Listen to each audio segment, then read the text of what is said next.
Hello everyone and welcome to today's cryptocurrency update for Wednesday the 13th, 2022. I'm going to chart the levels to watch for the bull versus the bear in excruciatingly simple charts. Simple is best because what I am going to chart is pretty much the same as the two slides I presented on Monday on the bull versus the bear levels. Where we're going to look if we get breakouts, where we're going to look if we're going to get breakdowns.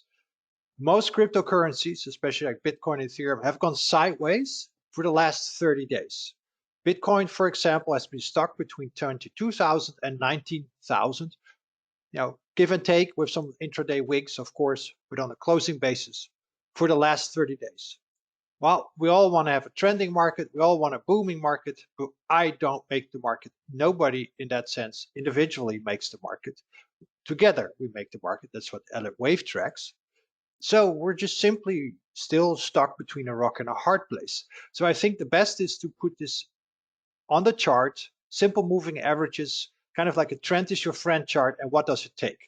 The only real crypto I'm reasonably bullish about is Matic. I think Matic is so far looking the bullishest of all. So let's have a simple look at the charts, and then we can move on.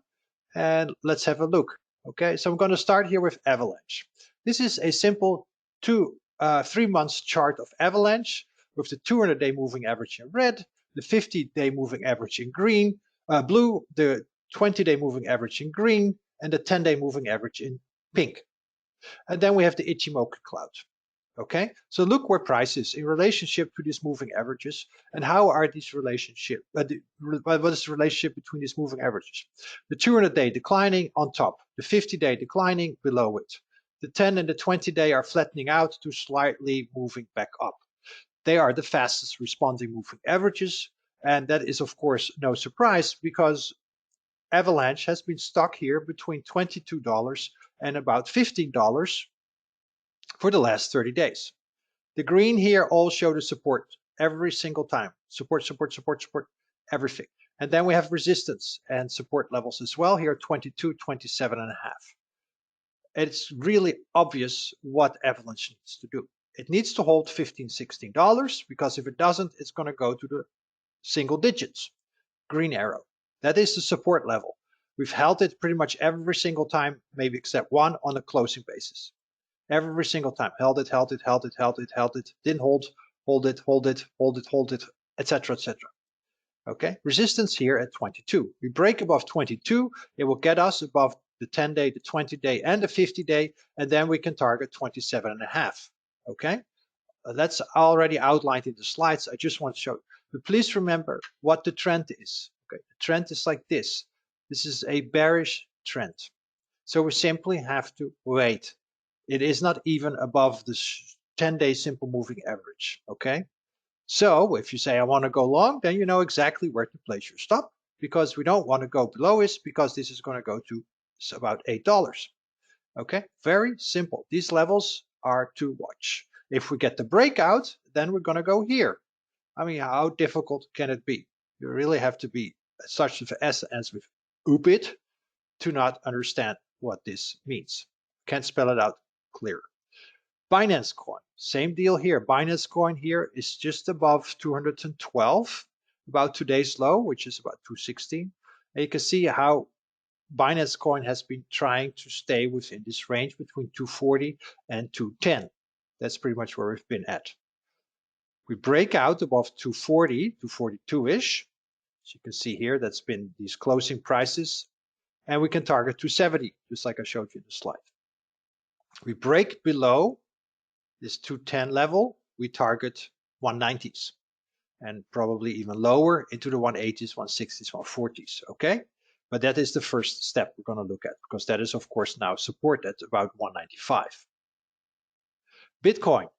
Bitcoin has been stuck, as I said, between 22,000 and 19,000 for what now seems eternity. Again, and I don't make the markets, I cannot move the markets.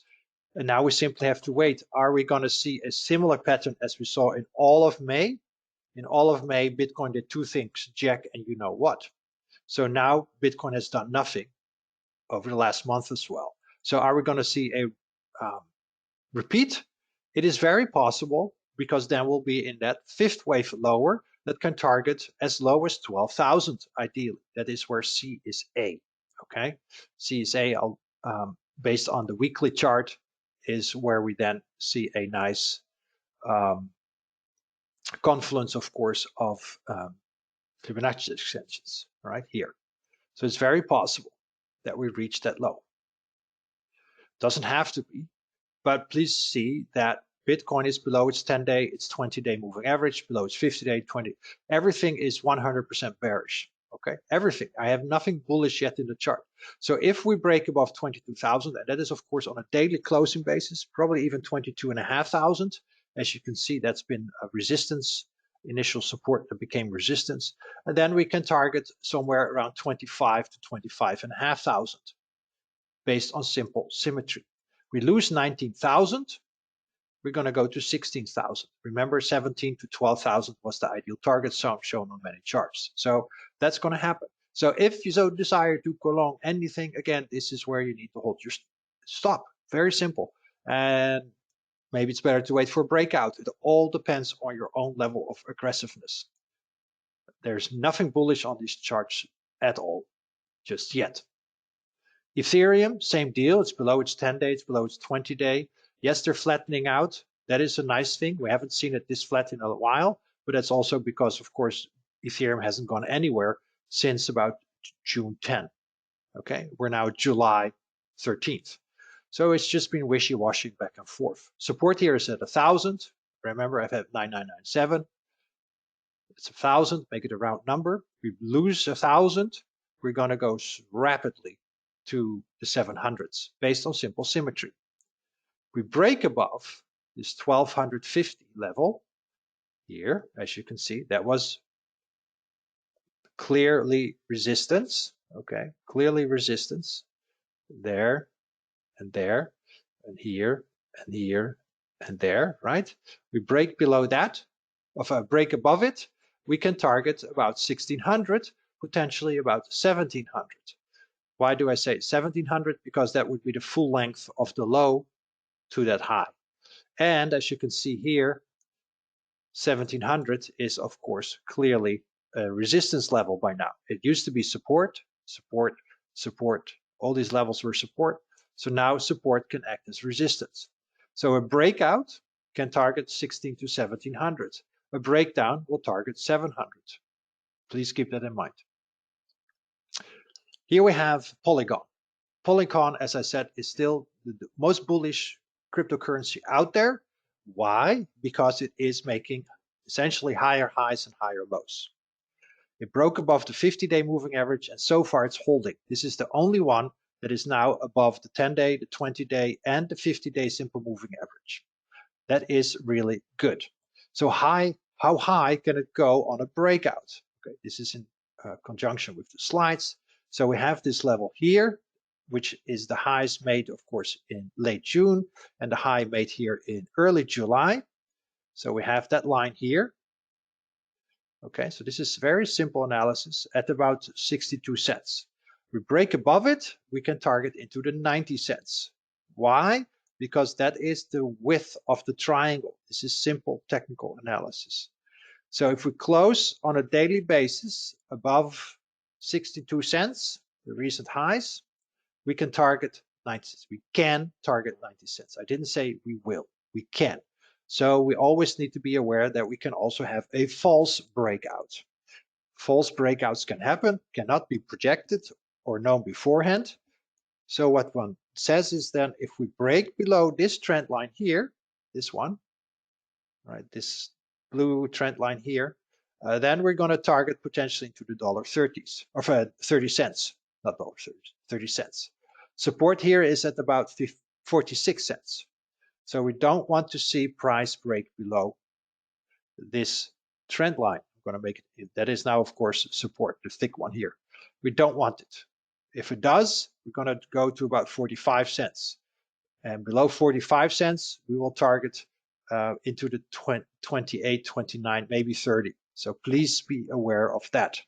But this is the most bullish chart of all the charts I'm sharing so far because of the bullish pattern that appears to be forming. This is a ascending bullish triangle that on a breakout targets into the 90 cents.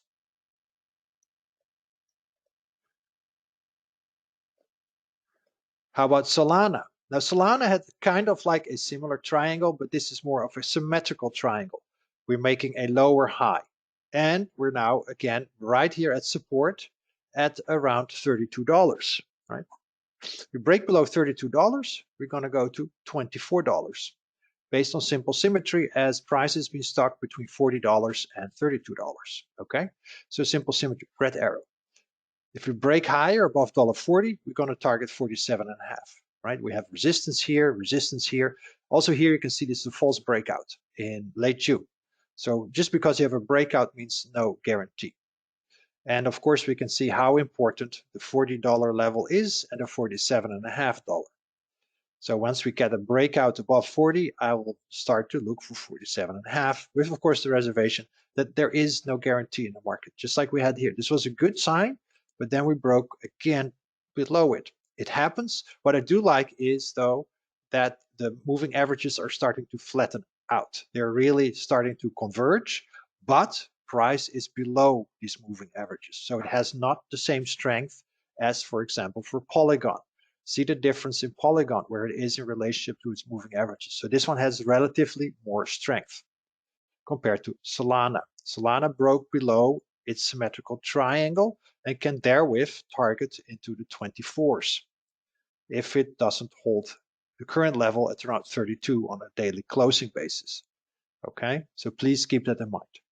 So to summarize, all these cryptocurrencies have been stuck in a rock and a hard place over the last 30 days, kind of like they did in May of this year. Okay, the most bullish one, in my humble opinion, is still Polygon or Matic, based on where it is in relationship to its moving averages and based on the technical pattern that is developing. We have simple if-then breakdown, breakout scenarios that we need to watch for. If we get those, then we can target the next resistance levels. Breakouts can always be fake outs, but we have to acknowledge them and then simply watch them either mature and materialize or fail. I prefer them, of course, to mature and materialize, but we have no guarantees, so we have to place appropriate stops. In the meantime, please remember, all these cryptocurrencies are still below their 10-day, their 20-day, their 50-day, their 200-day moving average, and the Ichimoku cloud, except for Matic. Matic is inside the Ichimoku cloud, which is turning a little bit green, and above the 10, the 20, and the 50-day simple moving average. But long term, these are still bear markets, and if we break down, please remember Bitcoin can go to 16,000, even 12,000. I have no signs that that is the play in case. We're still holding 19,000. The first level was 19.5. Below 19.5, target 19. Below 19, target 16 to 17, potentially 12. With all these moving averages above price, we must acknowledge that these charts are still weak. We need to get above at least the 10 and the 20-day simple moving average for each and every one of them, except of course Matic or / Polygon, to at least start to acknowledge, okay, we are moving in the right direction. Because if we're above the moving averages, price has of course a little bit more strength. I really want to see it above the 50-day moving average. That is always a much stronger chart than below the 50-day moving average. And then eventually we'll have to track, wait and see. This is all we have for now. So all these horizontal price levels are on the chart. You can easily see them. I don't have to spell them out. You can read them yourself. This is where we are at. If anything, please remember these charts are still looking weak because price is below the moving averages and the moving averages is declining. We're right at the cusp of support. Support is still holding, but if we break support, please look substantially lower. With that, thank you so much for listening. Take care, trade safe, and I'll see you all on Friday. Bye.